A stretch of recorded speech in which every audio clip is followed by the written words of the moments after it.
गडचिरोली जिल्ह्याकडून स्थलांतर करत आलेल्या हत्तीच्या कळपानं सोमवारी दुपारच्या सुमारास चंद्रपूर जिल्ह्याकडे मोर्चा वळवल्यानं सावली तालुक्यातील नागरिकांमध्ये भीतीचं वातावरण निर्माण झाले होते।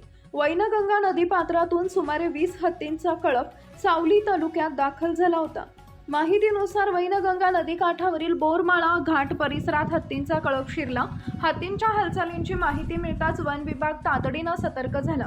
वन परिक्षेत्र अधिकारी विनोद धुर्वे यांच्या नेतृत्वाखालील पथकानं घटनास्थळी धाव घेत परिस्थितीवर नियंत्रण मिळवण्याचे प्रयत्न सुरू केले। वन विभागाच्या चमूनं योग्य नियोजन करत हत्तींच्या कळपांना सुरक्षितरित्या त्याच मार्गाने परत हुसकावून लावलं। त्यामुळे संभाव्य धोका टळला असून परिसरातील नागरिकांनी सुटकेचा निश्वास सोडलाय। हत्तींच्या कळपामुळे शेतकऱ्यांमध्ये आणि गावकऱ्यांमध्ये काही काळ भीतीचं वातावरण निर्माण झाले होते। दरम्यान या दुर्मिळ घटनेचे अनेक नागरिकांनी प्रत्यक्ष दर्शन घेतले। वन विभागानं वेळेवर केलेल्या कारवाईमुळे कोणतीही जीवित किंवा वित्तहानी झाली नसल्यानं नागरिकांकडून वन अधिकाऱ्यांचं कौतुक करण्यात येत आहे। तसेच भविष्यात अशा घटनांवर नियंत्रण ठेवण्यासाठी वन विभागानं नागरिकांना सतर्क राहण्याचं आवाहन केलंय। हत्तींच्या वाढत्या हालचाली लक्षात घेता सीमावर्ती भागातील गावांनी सावधगिरी बाळगावी असंही वन विभागाकडून सांगण्यात आलं आहे।